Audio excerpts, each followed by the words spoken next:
En este caso, vamos a hablar de una persona natural. La persona natural, que es en el momento en que nuestro Código Civil, en el artículo 74, establece que las personas naturales son aquellas que son todos los individuos de la especie humana, cualquier sea su sexo, su edad, estirpe o condición. La semana pasada se estuvo hablando de dos términos. El primero de persona jurídica y el de persona natural. Ustedes cuando vayan a hacer un tema de un servicio que vayan a pedir cuando sean mayores de edad, van a encontrar en un formulario donde dice específicamente este tipo de aspectos. Persona natural y persona jurídica. Pero en este caso puntual hay que hablar algo de personalidad, que es otra cuestión totalmente diferente. Porque, por ejemplo, yo como abogado, y ustedes cuando piensen terminar la carrera de Derecho, a nosotros nos pide el Consejo Superior de la Judicatura una tarjeta profesional. Y a través del Código General del Proceso nos habla de un derecho de postulación. Y ese derecho de postulación es una personalidad jurídica que te da a ti la judicatura para que puedas actuar dentro de los procesos como abogado. Como es en todos los países, hay una que se encarga. En Chile, por ejemplo, se encarga la Suprema Corte de Justicia, que es la que te da lo que denominan ellos allá la licencia. Y aquí en Colombia se denomina tarjeta profesional. Pero yo soy una persona natural en el sentido de que somos un individuo, especie humana, cualquier sea el sexo, estirpe o condición. En el sentido que nosotros estamos hablando de la inclusión, ahí se incluyen también las personas que tengan unas incapacidades de maneras absolutas y relativas. Que en el término de la explicación de la semana pasada, vuelvo a recordar, la persona con incapacidad relativa, como es en el caso de ustedes. Cuando cumplan los 18 años es que ustedes van a ejercer su personalidad jurídica porque ahora mismo la tienen sus padres. O en el caso de que cuando ya legalmente, antes de los 18 años, se cumpla un proceso de emancipación, que realmente eso ha pasado en muy pocas condiciones. ¿Cómo empieza a existir la persona natural? El artículo 90 del Código Civil define que la existencia de las personas principia al nacer. Perdón, un momento.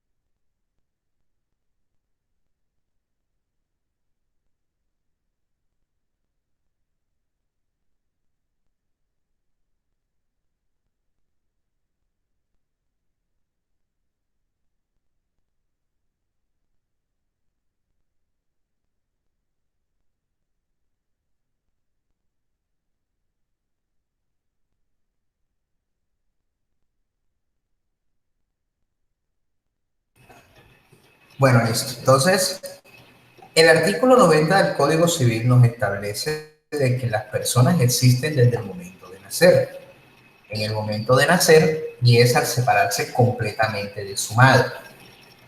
Y la norma establece que la criatura que muere en el vientre materno o que perece antes de estar completamente separada de su madre o que no haya sobrevivido a la separación un momento siquiera se reputará no haber existido jamás. Esta personalidad jurídica o esta existencia, como por ejemplo ustedes saben que cuando se practican el aborto, consideran en la mayoría de las religiones y en la mayoría de los estados donde esto es un delito penalizado. Aquí en Colombia, jurisprudencialmente, la Corte Constitucional estableció 3 criterios para que esta interrupción del embarazo se dé. ¿Cuáles son? La primera de ellas es que haya sido producto de una violación.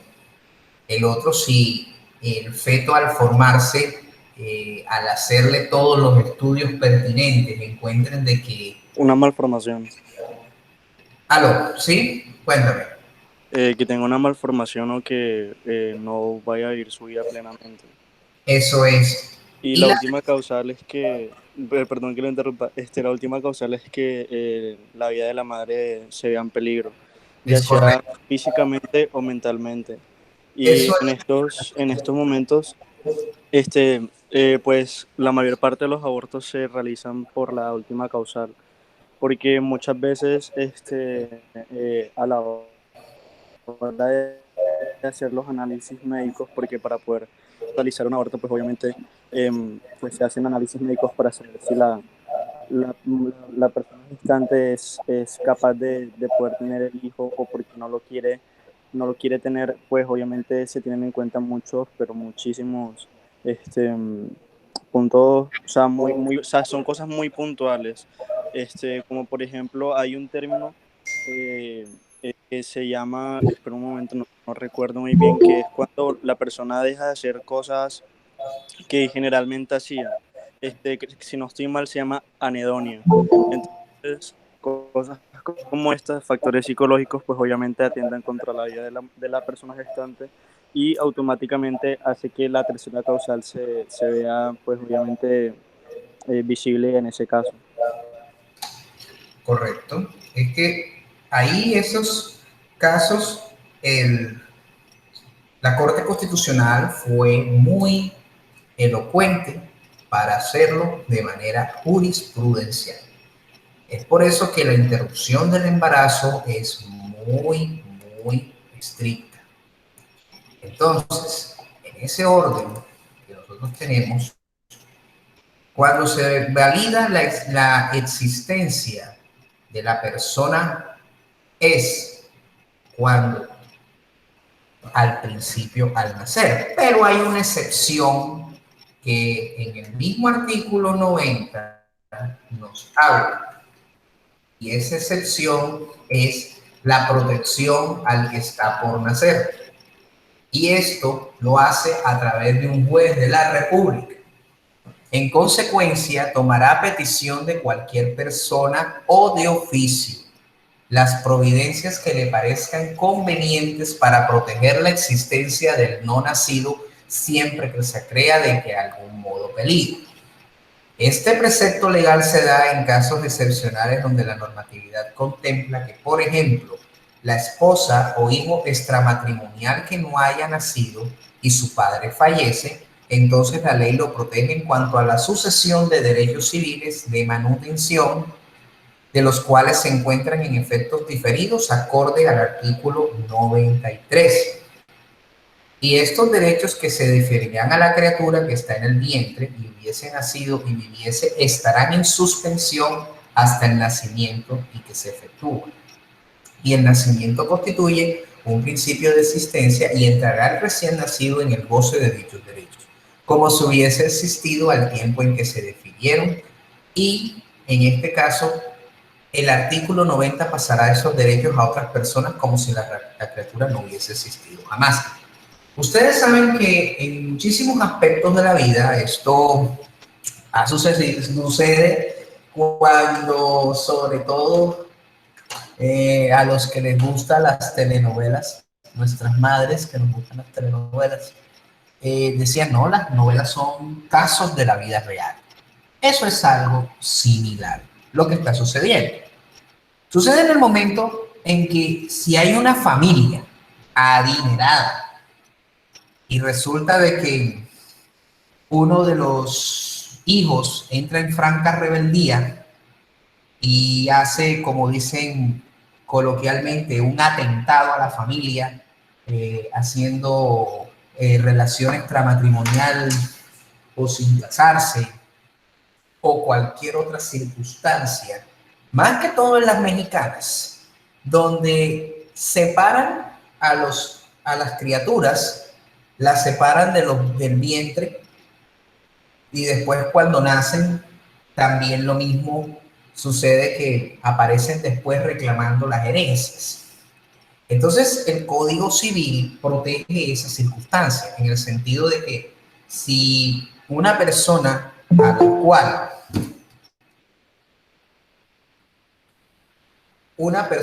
la cual no ha nacido todavía, pero la tiene que proteger, en el sentido de que ese mismo, si no hay más herederos, para que este pueda suceder.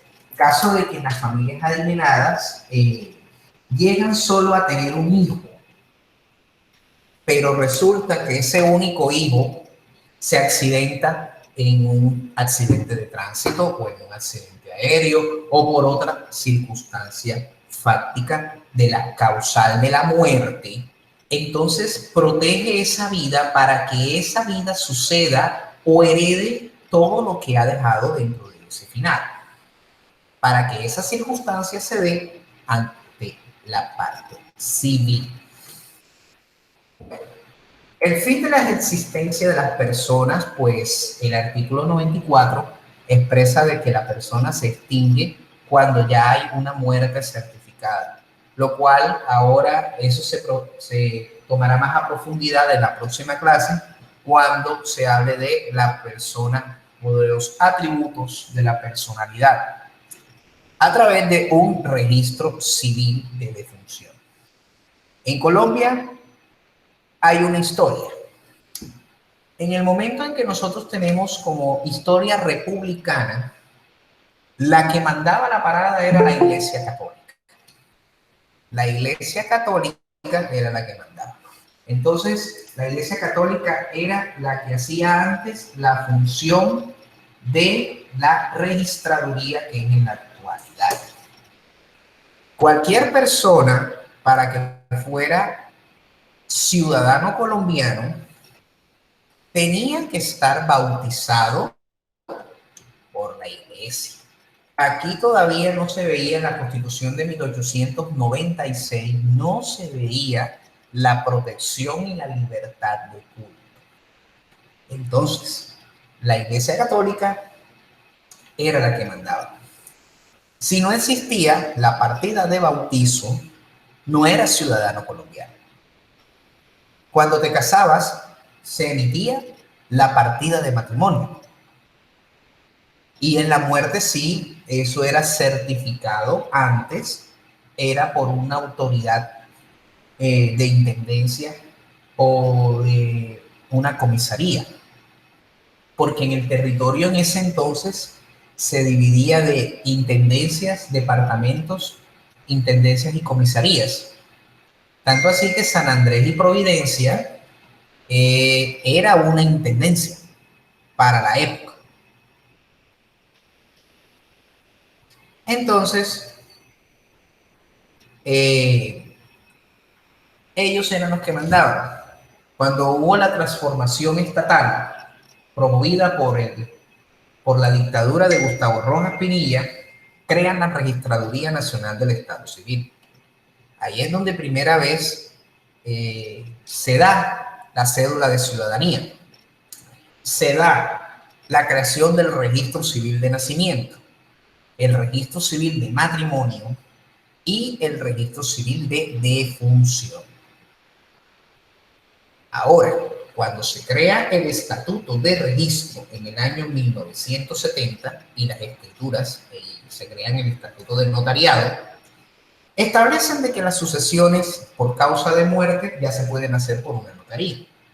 Antes se debía obligatoriamente hacerlo ante un juzgado civil del circuito. En el día de hoy se hace en un juzgado de familia porque se creó la jurisdicción de familia. Pero para certificar la calidad de heredero por el fin de la existencia de la persona natural, el causante tiene que emitirse esas situaciones. Para el caso que estoy manejando, que tengo, les comenté, el causante nació en el año 1932 y murió hace más de 18 años. Entonces, para poder acreditar cómo existía esa persona, tocó sacar la partida de bautizo para poderla meter como prueba. Y resulta de que el señor nació por un pueblo por allá recóndito de Cundinamarca, está a 4 o 5 horas de Bogotá, para poder conseguir la partida de bautizo. Entonces, eso es lo que demuestra las evoluciones que ha habido como Estado colombiano. A raíz del COVID-19, todos los nacimientos, automáticamente al registrarlo en la misma clínica, ya lo registran. Va al mismo notario y hacen todo el proceso.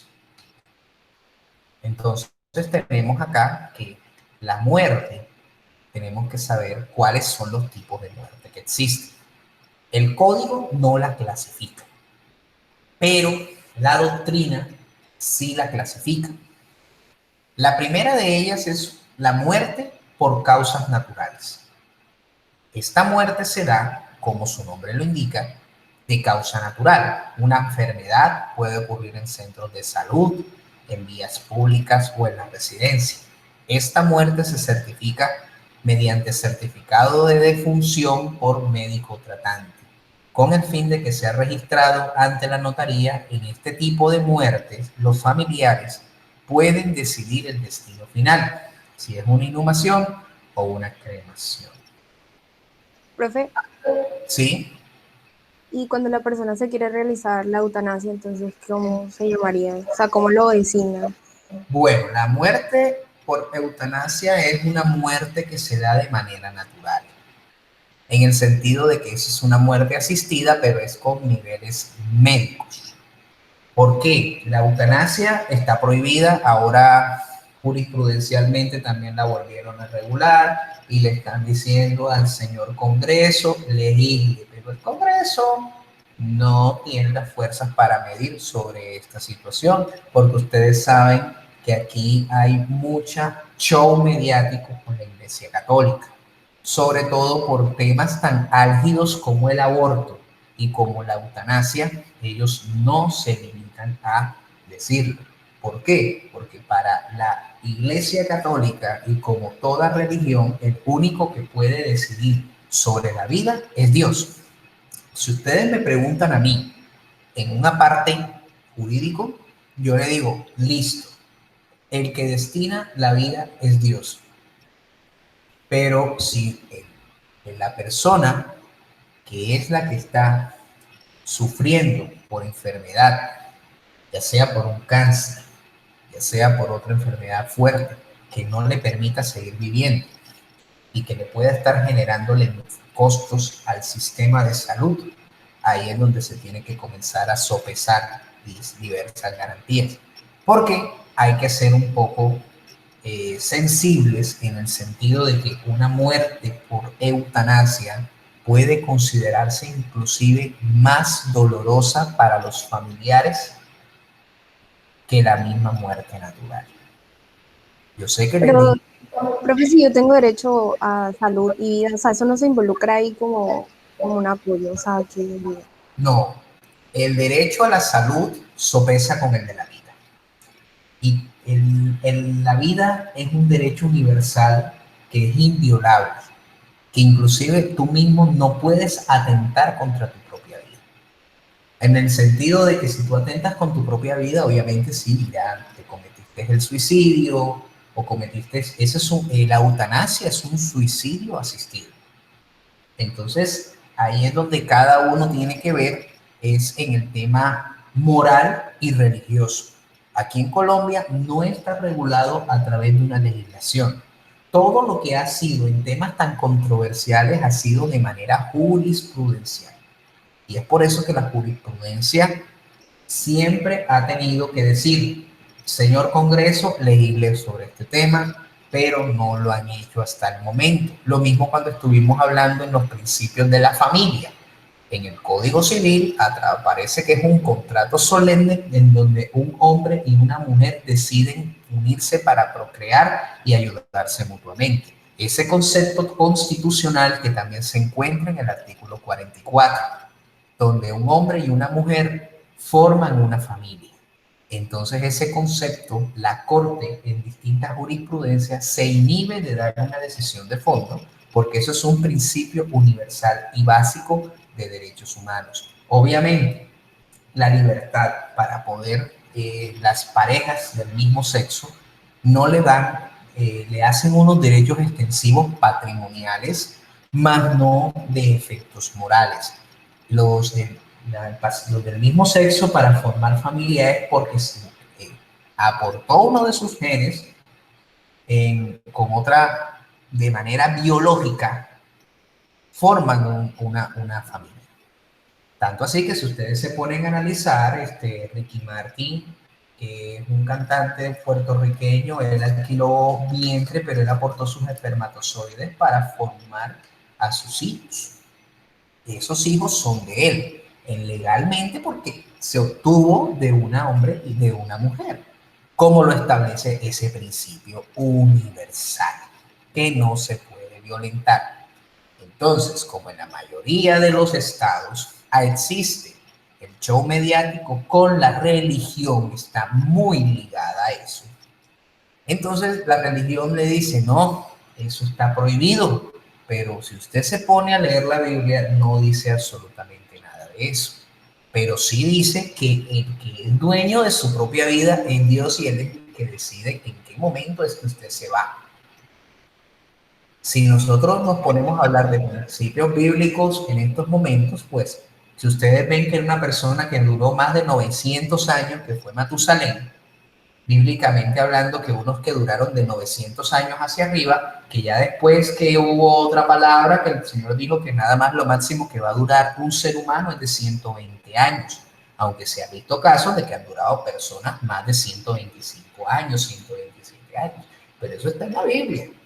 Y ahí dice la causa que Dios es el dueño de su vida y usted no puede decidir sobre ella. Eso es algo, pero, un principio universal ya diferente al legal. ¿Pero aquí es legal o es ilegal? En estos momentos es ilegal. En estos momentos la eutanasia es ilegal, pero ya se está comenzando a reglamentar. ¿Y si el pueblo quiere lanzar una ley, eso se puede o no? No sé para que se apruebe. Por eso te digo, estamos buscando que se apruebe. Una pregunta, ¿por medio de qué medio, valga la redundancia, es que el pueblo puede establecer una ley o buscar establecer una ley? Por el referéndum. El artículo 105 de la Constitución habla sobre los mecanismos de participación ciudadana. Eso se conoce como una iniciativa legislativa. Esa iniciativa legislativa comprende el 10% del censo electoral para poder recolectar las firmas y entregar proyectos de ley al Congreso de la República. Pero ustedes saben de que para que se pueda hacer eso, tiene que haber la voluntad política, tiene que tener los votos en el respectivo Congreso. Y ustedes saben que con el tema de las legislaturas, precisamente el martes 20 de julio es la última legislatura del gobierno Duque, que va desde el 2021, del 20 de julio del 2021 hasta el 20 de junio del 2022. Y ahora mismo no sabemos cómo van a declararse. Sabemos que el 20 de julio van a otra vez a radicar la reforma tributaria en mensaje de urgencia, pero no sabemos cómo van a jugar en esta legislatura, porque como yo les comenté, el Estatuto de Oposición establece de que en cada legislatura el Congreso se puede alinear por bloque para la votación por bloque de las iniciativas del gobierno. Hay partido de gobierno, independiente y oposición. Profe, tengo una pregunta. Es que estuve averiguando sobre el tema y creo que en Colombia, vía tutela, sí se puede acceder a la muerte digna. Sí, es que no, yo como lo acabé de decir, es que la eutanasia está siendo regulada de manera jurisprudencial. ¿Qué es la jurisprudencia? Todas las decisiones que provienen de los jueces de la República, que emite la Corte Constitucional, la Corte Suprema de Justicia, son decisiones de obligatorio cumplimiento. Como acabé de explicar, el aborto es un delito, pero la Corte Constitucional estableció los criterios para que se pueda cumplir. Lo mismo pasa con la eutanasia. Es nivel jurisprudencial. Es como también otra jurisprudencia donde establece los derechos de los niños y de los adolescentes que priman ante la religión. Caso puntual, los testigos de Jehová. Los testigos de Jehová que tienen en su doctrina que el que reciba una transfusión de sangre lo consideran maldito.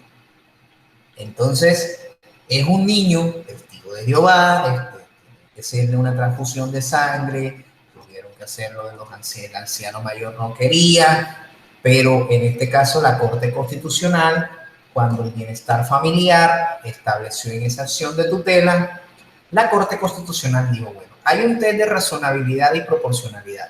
En estos momentos prima la vida del menor sobre las creencias religiosas. Entonces, en este caso, acceda a hacer la transfusión de sangre, porque eso lo estipula la jurisprudencia.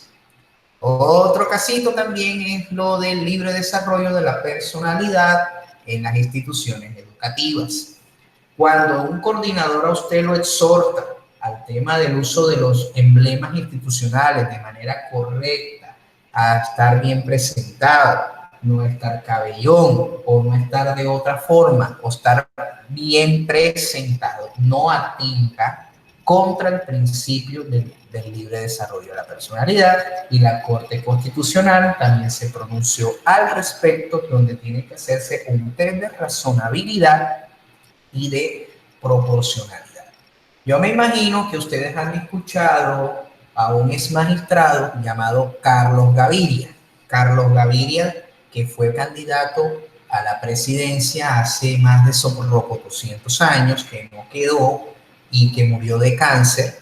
Ese magistrado fue el que evolucionó e hizo cambios en la jurisprudencia colombiana con respecto a temas muy álgidos, donde hay unas sentencias hito por parte de él, donde regula los principios universales de la vida, el principio de razonabilidad y proporcionalidad, que es lo que más usan la teoría del caso para establecer bajo qué criterios se necesita tener una proporción. Lo mismo pasa con la eutanasia. La eutanasia le va a decir a usted, bueno, usted tiene una persona que está con muerte cerebral, sabemos de que muchísimos se aferran a la fe, pero a veces ustedes saben que la salud acá en Colombia es un negocio. Entonces, a usted le dicen, no, pero usted tiene que autorizar para que usted ya le dé la muerte digna y lo puedan desconectar a la persona. Pero obviamente ya lo están disfrazando de otra manera para que no sea tan traumático para la persona. Porque créanme que eso es muy difícil. Yo viví esa experiencia hace más de 13 años con mi abuela. Mi mamá fue la que le tocó practicarle la eutanasia, en el sentido de desconectar el ventilador artificial con el cual ella estaba subsistiendo. Y con mi madre también lo viví. Ese mismo episodio yo lo viví también. Pero con mi madre fue algo muy distinto. Con ella sí fue que se desconectó de los aparatos, pero ya sí ella podía respirar por ella misma, por sí misma, pero con mi abuela sí no se pudo. Entonces, esas son las historias en las cuales suceden más que todo. La eutanasia disfrazada es en cuando hay enfermedades de alto costo, donde el familiar se rehúsa a que le practiquen eutanasia. Entonces, el médico haciendo uso algunos de la objeción de conciencia, pues desarrollan este principio y generan una muerte digna para esas personas. Con respecto a que si mueren por un infarto o por otras circunstancias totalmente diferentes, pues eso ya es certificado por un médico. ¿Alguien más tiene algo que agregar para poder concluir algo sobre el tema de la causa natural por eutanasia? ¿Alguna duda? No, todo claro. Bueno, tenemos otra causa que es la muerte violenta. Esta se da por diferentes formas en las que este procedimiento lo realizan los investigadores del CTI de la Fiscalía General de la Nación, y en esta investigación los cuerpos no pueden ser cremados, aunque sea la voluntad de los familiares, mientras se cumplen las labores de investigación hasta un tiempo determinado. Estas pueden ser por homicidios o accidentes de tránsito o de otra índole que hayan contribuido a las causas del deceso. Aquí en Colombia, diariamente, eso no lo digo yo, lo dicen las estadísticas, que muere cada minuto a nivel nacional, cada minuto muere 2 personas en accidentes de tránsito, ya sean peatones, motociclistas, que son los más locos en la vida. Entonces, el procedimiento es el siguiente. Encuentran el muerto, si ya definitivamente, si muere al instante, pues obviamente llaman al cuerpo de técnico de investigación de la fiscalía, rodean el área, empiezan a hacer el levantamiento del cadáver y se lo llevan a medicina legal para hacer la respectiva certificación de la muerte violenta. En este tipo de muertes no se puede realizar cremación porque pueden, en el momento que hagan las investigaciones en lo respectivo para hacer los exámenes de balística o de muertes accidentales. Lo mismo lo que pasó con el caso Colmenares. El caso Colmenares fue un caso muy controversial que inclusive ya se encuentra en casación penal porque dicen que la fiscalía no comprobó su teoría del caso y porque hubo unas deficiencias en el tema del dictamen pericial y el procedimiento para hacer la exhumación Profe, del cadáver. pero ¿Sí? es que en este caso hubieron muchas alteraciones, ¿me entiendes? O sea, lo que fue el proceso para recoger el cuerpo y todo, el cuerpo primero que todo no estaba ubicado en el mismo lugar, luego lo encuentran en ese lugar, entonces el cuerpo estuvo alterado, varias personas juzgaron eso, entonces siento que es uno de los casos en Colombia que más injusticias se han cometido. La escena del crimen fue adulterada como todos los hechos relatados en él. Esa escena del crimen que siempre la viven dilatada, eso es para causar la duda y ustedes saben de que quiénes son los involucrados en el caso Colmenares. Nada más y nada menos que Carlos Cárdenas, que es sobrino de un exministro de Colombia, que es Mauricio Cárdenas Santamaría, que fue ministro en la era Santos. El papá de Laura Moreno también tiene influencias políticas, sobre todo con partido de centro democrático. Tanto así que el defensor de la hija de Laura Moreno, el papá, es el señor Jaime Granados, quien es el abogado de Uribe. Y ese solamente cobró la módica suma de $1 millón por la defensa de Laura Moreno y de Jesse Quintero. O sea, las dos familias se unieron y él les cobró $1 millón para poder asumir la defensa de este señor. Ese abogado es el mejor penalista de todos, como Jaime Lombana, y obviamente pues genera más la misma seguridad que genera otro como Francisco Bernat, que son los abogados penalistas, y obviamente a Francisco Bernat, que es el presidente del Colegio de Abogados Penalistas de Colombia, y obviamente con las escenas adulteradas y todo lo respectivo al fallo del caso Colmenares, eso es algo muy controversial. Ya le dieron traslado al Ministerio Público para que también hiciera uso del recurso de casación, para llevarlo al final a la Corte Suprema de Justicia para que ella sea la que diga. Yo le digo que el magistrado que le vayan a dar el caso ese Colmenares en la sala penal de la Corte Suprema de Justicia se va a meter en una camisa de 11 varas porque tiene que mirar todas las deficiencias del fallo y tiene que nuevamente tomar una decisión de fondo. Ya esa es la última instancia. Profe, y cuando los casos quedan así impunes, ¿qué se hace? O sea, ¿qué hace la ley? Bueno, cuando en este caso te dan, el Estado te genera una sentencia condenatoria o una sentencia absolutoria. Como pasó en el caso de Laura Moreno y Jessy Quintero, en la primera instancia la juez de conocimiento demostró que no hubo, o sea, una sentencia absolutoria. La familia apeló y le estuvieron haciendo todo lo referente a ello, pero como supuestamente ese proceso tiene más de horas y horas de grabación, entonces eso es imposible que en 8 días vayan a sustentar un recurso de casación una entidad sin escuchar las cantidades de horas de los audios. Ese problema de la impunidad de casos, normalmente en Colombia en algunas circunstancias se da y en otras no. El caso Colmenares es un caso muy mediático en el sentido de que hay gente pesada que no quiere que se sepa la verdad.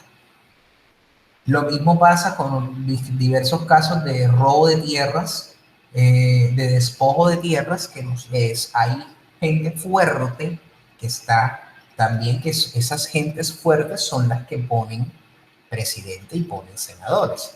Entonces, por eso hay que ver, de sopesar que muchísimos de ellos rondan los intereses, radian los intereses. Entonces, a veces eso es un poco ver que la justicia colombiana no tome cartas en el asunto en diversos temas.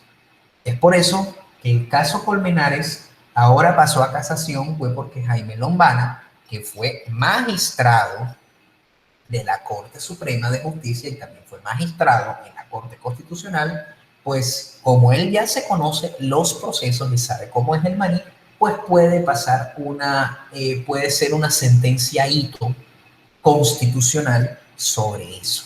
Porque ustedes saben que si la casación se la niegan, existe un último recurso, que es la acción de tutela por violación al debido proceso que se da ante la Corte Constitucional. Por eso yo les estaba hablando de que hay un marco supralegal, pero la constitucional, la jurisdicción constitucional es la que protege a todo el sistema. Es por eso que en Alemania la Corte Constitucional, porque en diversos países, como ustedes saben que nosotros copiamos todo lo de los demás países, el sistema de la Corte Suprema de Justicia viene de Estados Unidos. Es un sistema anglosajón totalmente que es incompatible con nuestra realidad colombiana, pero esa es la última instancia. Francia, Consejo de Estado, jurisdicción de lo contencioso administrativo y listo. Otra corte más. Y en Alemania, la Corte Constitucional. Entonces, cuando la Corte Constitucional ve que violan los hierros, las instancias, a pesar de que ya cierra la instancia por llegar a una alta corte, la Corte Constitucional puede decir, venga acá, esto fue por violación al debido proceso y queda revocado. Puede revocar fallos de las instancias si ya se cierra. Porque por eso es que cuando usted va a dar un tema con aquí los abogados para diversas especializaciones donde usted vaya a actuar, el primer módulo que dan es el fundamento constitucional del área donde usted se encuentra. Es por eso que cuando se habla en el Código de Procedimiento Penal en la primera parte, cuando se habla de los principios, en su artículo primero, donde se habla que un interviniente del proceso penal debe ser tratado con respeto debido a la dignidad humana. Pero cuando nosotros vamos a leer los principios más allá de lo que a nosotros nos sabemos de nuestro propio ordenamiento jurídico, prevalece el tema de los tratados internacionales en materia de derechos humanos, que eso está establecido ante el bloque de constitucionalidad que nos habla el artículo 3 de la misma ley penal. La ley penal establece, sí señor, en esta actuación todos los tratados y convenios internacionales. Es por eso que, pues, cuando sucede en un caso en que la instancia en Colombia se pierda, pueden inclusive acudir ante el sistema interamericano de derechos humanos, como le pasó al senador Gustavo Petro. Gustavo Petro, cuando a él lo destituyeron y lo inhabilitaron, el fallo del procurador, obviamente a él le pasó que le cerraron la instancia, y entonces cuando cierran la instancia, entonces él decide acudir a la Corte Interamericana de Derechos Humanos en Washington, y ella le dio la razón. Tanto así que ese fallo condenó al Estado colombiano a indemnizar al senador Gustavo Petro. Entonces, por eso ustedes ven que en la materia de los derechos internacionales es muy berraco, porque si se violenta los principios internacionales donde pueden actuar por competencia, el Estado colombiano siempre pierde. De vaina, en esta vez con el tema de Electricaribe, no perdió, porque cada vez que lo demandan a nivel internacional, el Estado siempre pierde. Miren lo que pasó con San Andrés hace más de 8 años, que perdimos el 75.000 kilómetros de mar, nada más la bobadita esa. Entonces, Profe, una pregunta, nosotros dentro de algún módulo vamos a dar derecho internacional. eso ya es más que todo sexto semestre. Nosotros no vamos a dar eso, pero yo les puedo, en algunos temitas donde sí se pueda tocar la parte de derecho internacional. Pero los derechos humanos es lo más importante. En el tema de la prevalencia, ¿por qué? Porque se habla de un principio básico que es el principio de la legalidad, donde se tiene que juzgar al ciudadano con la ley, conforme a la ley procesal vigente. Y en este momento la ley procesal vigente es el tema de oralidad. Todos los juicios es oral, todo tiene que ser mueves en juicios y todas las cuestiones. Y pues obviamente hay muchísimas disposiciones al respecto con esto. Hubo un cambio en la ley penal, en el Código Penal y en el procedimiento, porque resulta que el año pasado fuimos víctimas, el gerente de System, que ahora es el gerente. El año pasado nosotros fuimos a una entidad financiera a retirar un dinero. Fueron un total de 24 millones de pesos. Entonces fuimos víctimas de fleteo ese día, un 9 de diciembre. Comenzaron a generar las investigaciones, realizó la fiscalía sus actos urgentes y capturan a uno de los indiciados. La persona, cuando la capturan, hacen el tema del reconocimiento, todas las investigaciones, y hacen el juez de control de garantías emitió la captura, lo capturaron, y eso fue en marzo. Ya estamos a julio y ya se ha movido con celeridad el proceso, tanto así que ya estamos en etapa de juicio. Que normalmente cuando las investigaciones, yo me he quedado sorprendido porque la fiscalía tiene 2 años como máximo para investigar.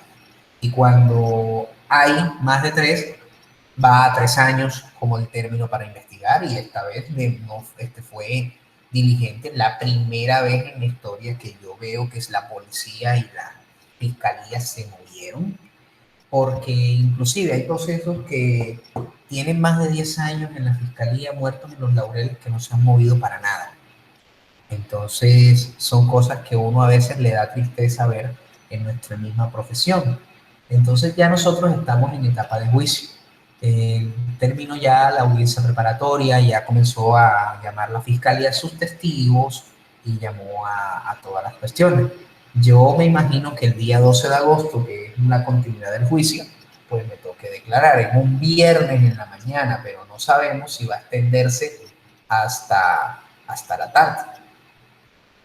El 13 de agosto, perdón. Entonces, esas cosas que se suceden en ese tipo de investigación, los homicidios, muy poco los investigan. Entonces, el caso Colmenares sí se convierte en una investigación porque el papá de Colmenares también tiene relaciones políticas. Todo se basa con relaciones. O sea, si usted es una persona que tiene relación política, mi hermano, esto se lo mueven porque se lo mueven. No es lo mismo que secuestren a uno de los normalitos y no es lo mismo que secuestren a un rector de una universidad o el familiar de un senador o eso totalmente diferente. Si no existe mediación política, aquí no se mueve nada. Entonces, esas causas de muerte son demasiada investigación. La fiscalía puede durar meses y años, pero no mueven nada y no hacen nada. Si no le ven, no le dan plata o algo por el estilo. Ustedes saben cómo se va. Ahora cuando uno empieza a ver cómo se maneja la autoridad aquí. Bueno, existe esta que popularmente ya lo define el Código Civil en su artículo 96 y 97 por presunta desaparición. Establece que por presunta desaparición se define de la siguiente manera. Cuando una persona desaparezca del lugar de su domicilio, ignorándose su paradero, se mirará el desaparecimiento como mera ausencia y la representarán y cuidarán de sus intereses sus apoderados o representantes legales. En Colombia hay muchísimos desaparecidos que ni siquiera se saben en dónde están. Los denominados falsos positivos, los que siempre han tenido de saber la verdad sobre esto, se tienen en cuenta estas causales. Si pasan 2 años de no haber tenido noticias, se presumirá haber muerto si llena las siguientes condiciones. La presunción de muerte solamente la puede declarar un juez de la República donde estuvo el desaparecido como último domicilio y debe justificarse previamente que se ignora el paradero del desaparecido y que han hecho las posibles diligencias para averiguar. Desde esa, las últimas que se tuvieron de su existencia han transcurrido lo menos 2 años. Y ese proceso se debe de cumplir de que ustedes cuando se van a crear el proceso por desaparición tienen que proceder a citar al desaparecido por medio de edictos publicados en periódicos oficiales de la nación 3 veces por lo menos, debiendo correr más de 4 meses en cada de las 2 citaciones. En la declaración que puede ser provocada o por cualquier persona que tenga interés en ella, pero no podrá hacerse sino después que hayan transcurrido los 4 meses o al menos desde la última citación. Este caso puntual en Colombia pues no ha pasado tanto, pero personas que se fueron para Venezuela huyendo de la guerra formaron su vida en Venezuela y resulta que dejaron tierra, dejaron propiedades y dejaron las cosas. Cuando vinieron a ver y quisieron ver de que ya le robaron sus tierras, y yo, pero si yo también soy ciudadana colombiana y toda la cuestión. Ahora más adelante vamos a ver qué sucede con eso, porque ellos tienen la posibilidad de recuperar sus tierras. Cuando se declara la declaración de desaparición, debe ser oído en todos los trámites judiciales el defensor que se nombrará al ausente que provoque tal declaración. Aquí en este caso el juez denomina un curador ad litem para poder realizar esa situación. Y el juez, a petición del defensor o de cualquier persona que tenga interés en ello o de oficio, podrá exigir, además de las pruebas que se le presenten del desaparecimiento, sino que las estimare satisfactorias, las otras según las circunstancias que convengan. Y estas sentencias, tanto definitivas como interlocutorias, se publicarán en un periódico oficial. El juez fijará como día presuntivo de la muerte el último primer bien o contado desde la fecha en que se supieron las noticias. Transcurridos 2 años más desde la misma fecha, concederá la posesión provisoria en el tema de los bienes del desaparecido. Con todo, si después de que la persona recibió una herida grave en guerra o náufrago, la embarcación en que navegaba o sobrevino otro peligro semejante, no es sabido más nada de ella y han transcurrido desde entonces 4 años y practicándose la justificación de citaciones prevenidas en los números precedentes, fijará el juez como día presuntivo de muerte la acción de guerra o naufragio o peligro, o si no siendo determinado en este día, adoptará el término medio entre el principio y el fin de la época en que pudo ocurrir el suceso y correrá inmediatamente la posesión de los bienes del desaparecido. Un boom en Inglaterra. Ustedes saben que el caso del Titanic fue uno de los naufragios más grandes de la historia del país, del mundo en el tema de la navegación. Muchas de esas personas sobrevivientes se fueron a Estados Unidos, pero como no tenían absolutamente nada, Estados Unidos les prohibió de nueva nacionalidad, les prohibió también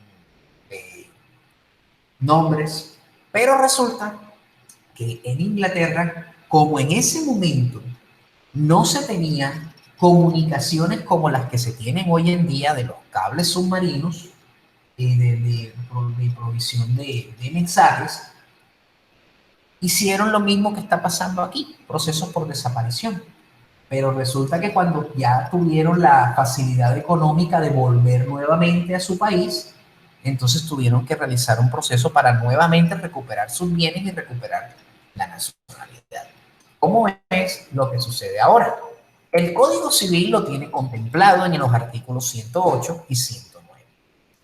El decreto de posesión definitiva podrá rescindirse a favor del desaparecido si reaparece o en sus legitimarios habidos durante el desaparecimiento de su cónyuge o por matrimonio contraído en la misma época. En esta rescisión del derecho de posesión definitiva se observarán las siguientes reglas. El desaparecido podrá pedir la rescisión en cualquier tiempo que se presente o que haga constar la existencia. Las demás personas no podrán pedirla sino dentro de los respectivos plazos de prescripción contados desde la fecha de la verdadera muerte. Este beneficio aprovechará solamente a las personas que por sentencia judicial lo obtuvieron. En virtud de este beneficio se recobrarán de los bienes que en el estado en que se hallaren, subsistiendo las enajenaciones, hipotecas y demás derechos reales constituidos legalmente en ellos. Para toda restitución serán considerados los demandados como poseedores de buena fe, a menos de que se prueba contrario. El haber sabido y ocultado la verdadera muerte del desaparecido o su existencia constituye mala fe. Bueno, ustedes saben que han escuchado en el año 2016 la muerte de un cantante famoso mexicano, Juan Gabriel. En Juan Gabriel existe un rumor de que Juan Gabriel está vivo, que él fingió su muerte, etc. Pero bueno, todavía esas versiones no han sido ciertas, pero esto podría aplicar a su caso, que si él ocultó su verdadera muerte o su existencia constituye su mala fe. Pero hay que ver por qué lo hizo, si es que lo hizo. Entonces, ahí es donde civilmente se mueve esta situación. Y esta tenemos las muertes por conmoniencia. Esta se da cuando perecen 2 o más personas en un mismo acontecimiento, como un naufragio, un incendio, una ruina o batalla, o por otra causa cualquiera que no pudiese saber la orden en la que ocurrió los fallecimientos. El accidente de tránsito es uno. ¿Cuál es el del medio? ¿Quién lo podría identificar? Esa imagen del centro. Un terremoto. Eso fue una muerte por conmoniencia, pero no fue por un terremoto. ¿Cuál creen ustedes que puede ser? Contexto. Deterioro ¿cómo se llama? Del edificio. Ah, Bueno. profe, eso fue en Medellín, el edificio Space, ¿no? Ajá.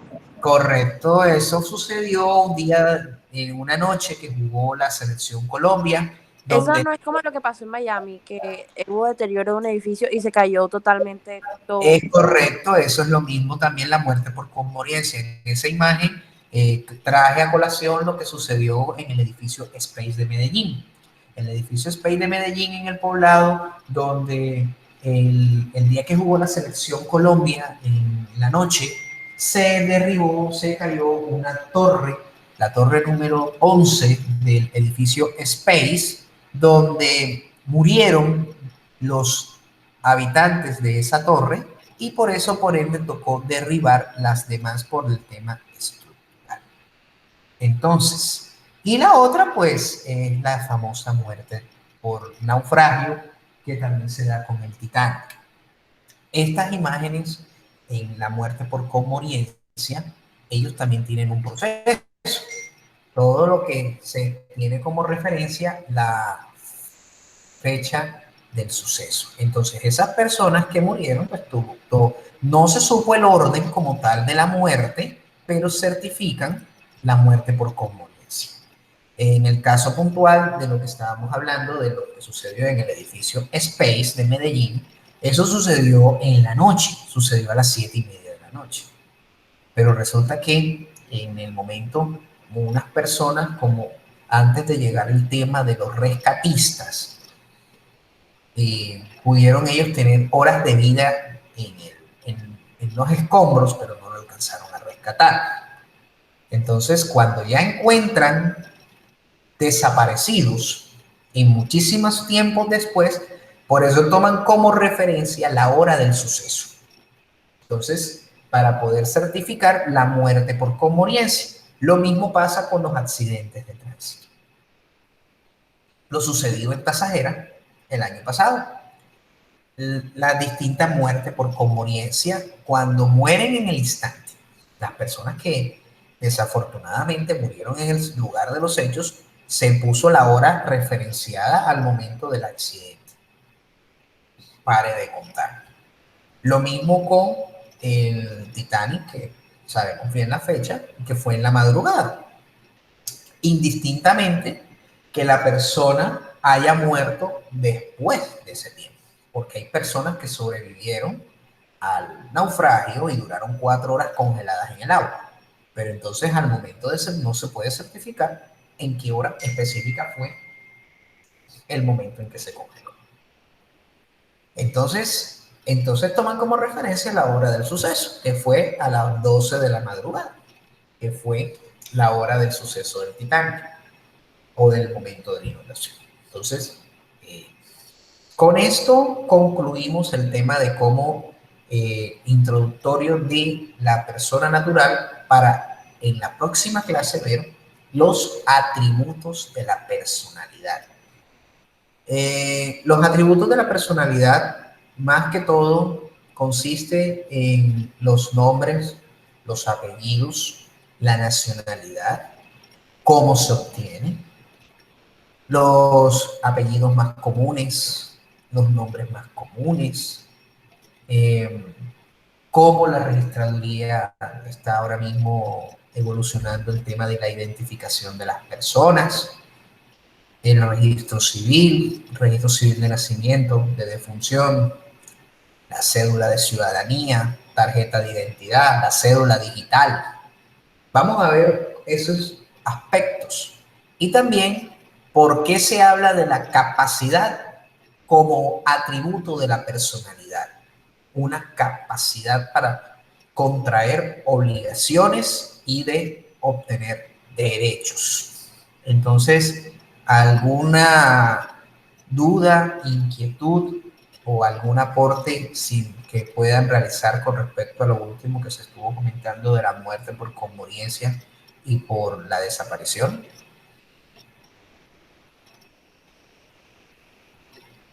No. Profe, yo tengo una pregunta. Dime, Daniela. Los fallecidos del 12 de septiembre y las Torres Gemelas, ¿a qué muerte hacen parte? ¿A qué causa? Fue una muerte por conmovencia, porque se toma como referencia el momento en que la segunda en el segundo avión choca con la torre. Y obviamente el suceso empezó en la mañana, pero la torre se terminó de derribar como a la media hora. Pero a través de ese mismo suceso, porque ya esas personas que estaban dentro del avión al chocar murieron en el instante. Entonces, se toma como referencia el momento del impacto de los aviones. Profe, una pregunta. Muy bien. A eso, Sí. a veces las personas cuando tienen como muertes tan violentas y eso, a veces generan como demandas hacia el Estado como por una indemnización. Eso también ellos pudieran hacerlo por medio de lo que sucedió, por ese atentado. Todo depende. Primero porque la Corte Constitucional y el Consejo de Estado en sus diversas jurisprudencias se han pronunciado con respecto a la exclusión de responsabilidad por parte del Estado.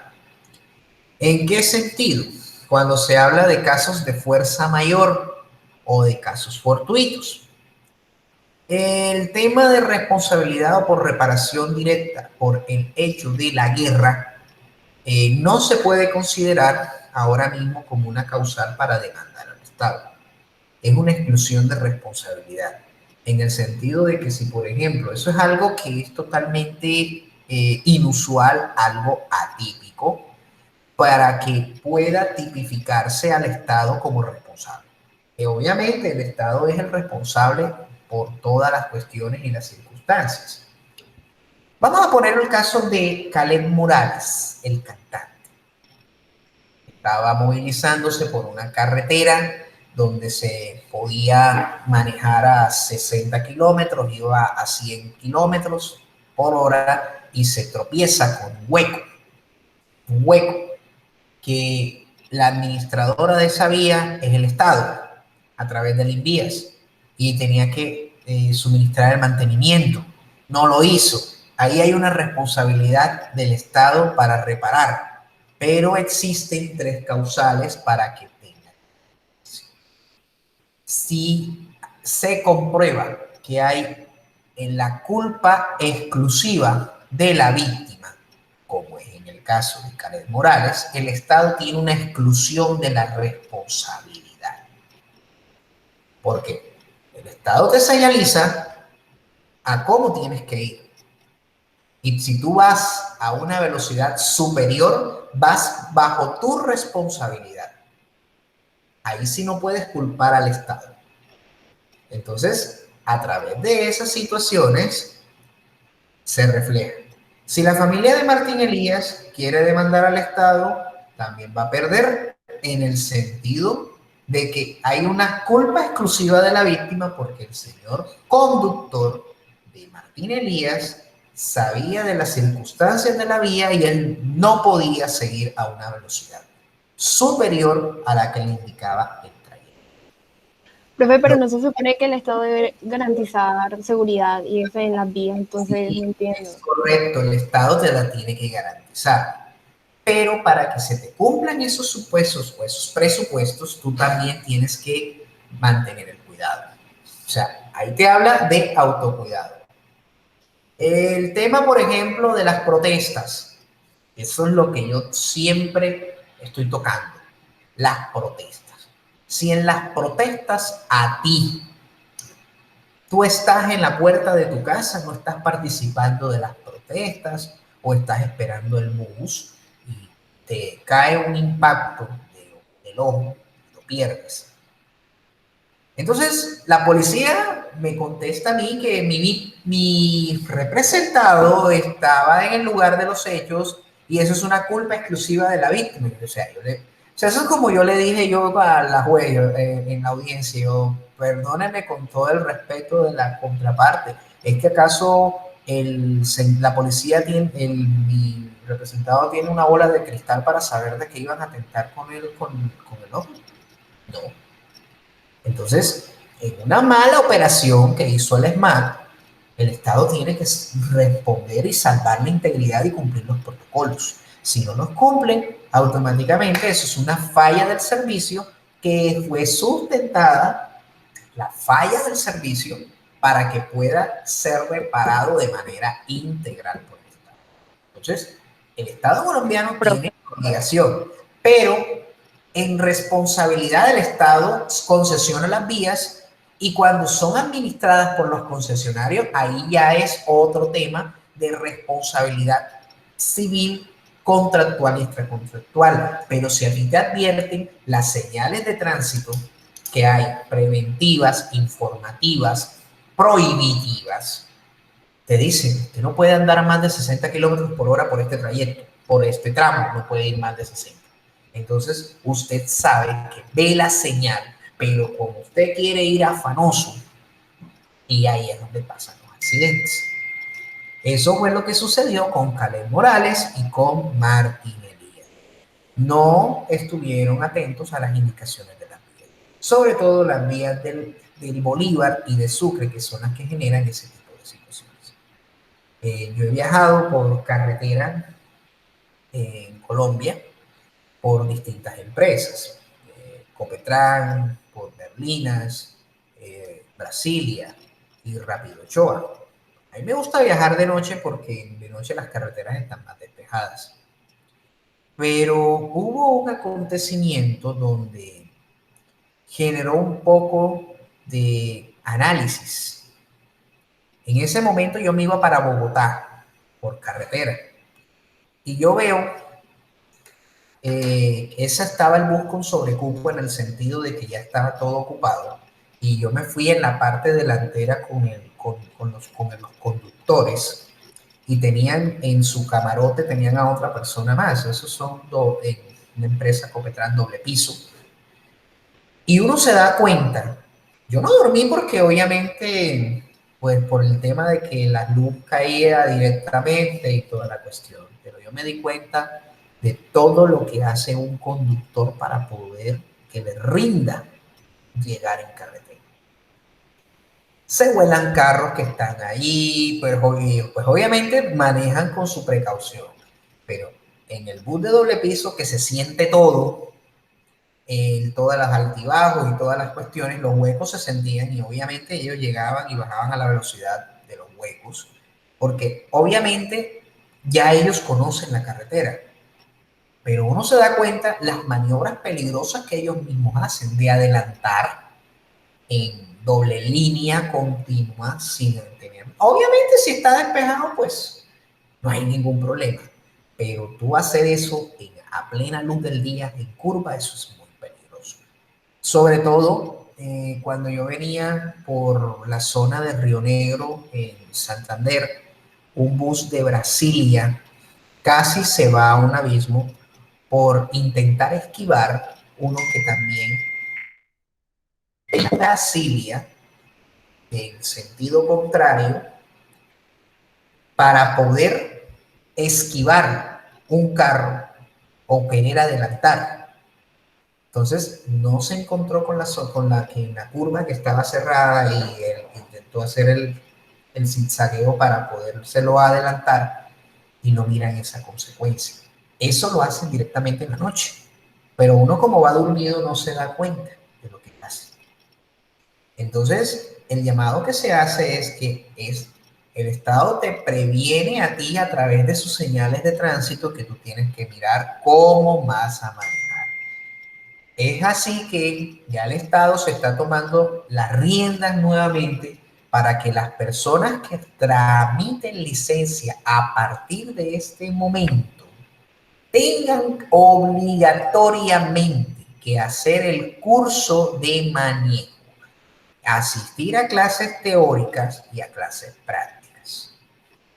Mi hermano, pues, me ganó a mí, el menor, en el tema del manejo del carro. Pues obviamente él tiene, mi papá tiene el carro allá y lo manejan en el pueblo sin licencia y con toda la vaina. Yo hice mi curso de manejo, hice todas las cosas para obtener mi licencia del carro. Yo hice mi curso teórico y toda la cuestión. Pero resulta que mi hermano iba a sacar licencia por primera vez y él creía que nada más era pagar la licencia. Y yo le dije, sí, ¿cómo no? Le tocó pagar por la licencia de moto, por la licencia del carro, y le tocó pagar y asistir al curso. Y yo, bueno, si no asistes al curso, tú no vas a durar con la licencia. Y resulta que duró 3 meses para obtener la licencia, y ya yo la tuve en 1 mes, porque sí fui riguroso a mis clases para poder obtener mi licencia. Él no. Pero entonces, ponte las pilas porque si en 3 meses no concluyes tu curso, tienes que empezar de nuevo y tienes que volver a pagar. El mismo Estado ya está comenzando a generar la rienda. ¿Por qué? A raíz de los casos que han pasado, por los episodios del dolo eventual de las personas que conducen en estado de embriaguez. Ahí sí el Estado mejoró esa parte y obviamente la sanción es dura para los grados de alcohol en que te encuentres hasta la cancelación definitiva de tu licencia. Y esa cancelación definitiva de tu licencia es que tú no puedes manejar de por vida y que si tú vas al exterior y consigues otra nacionalidad y tú tienes esa anotación aquí en Colombia, no puedes obtener licencia en ninguna parte del mundo por tus antecedentes. Por el grado de alcohol.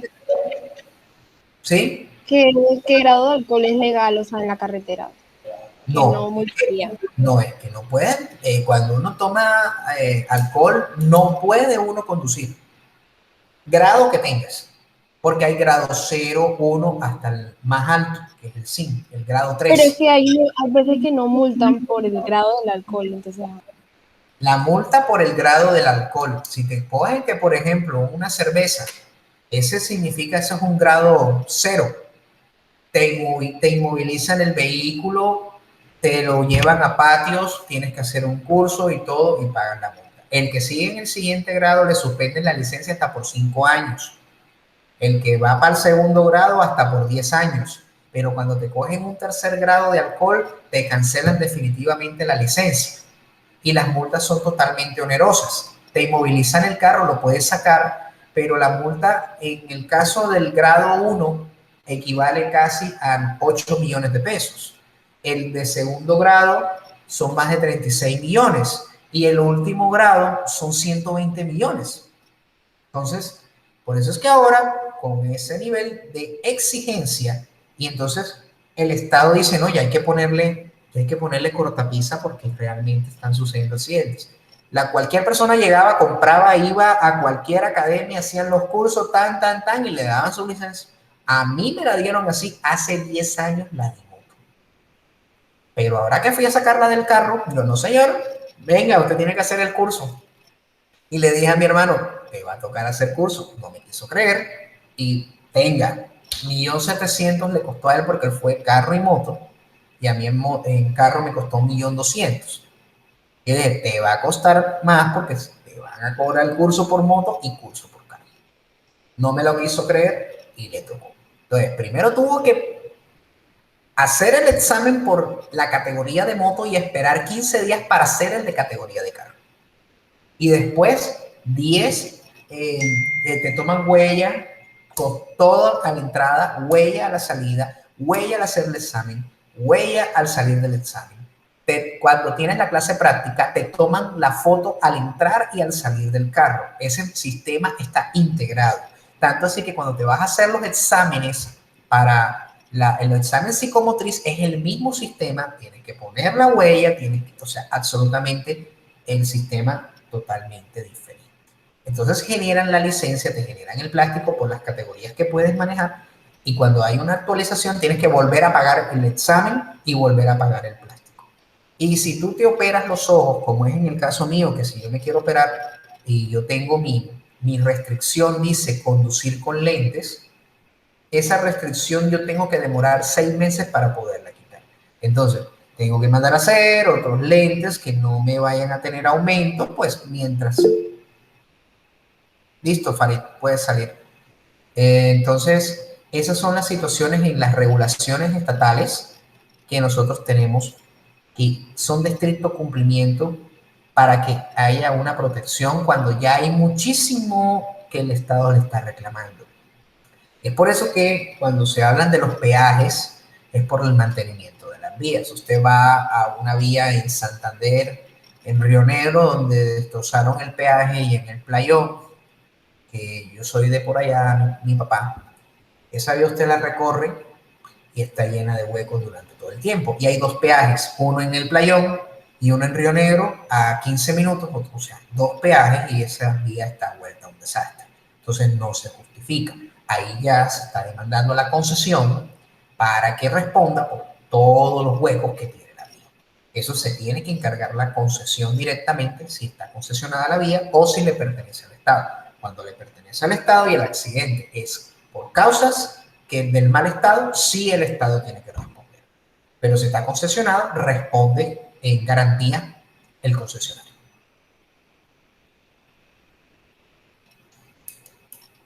Bueno, entonces, muchas gracias por su asistencia, muchachos.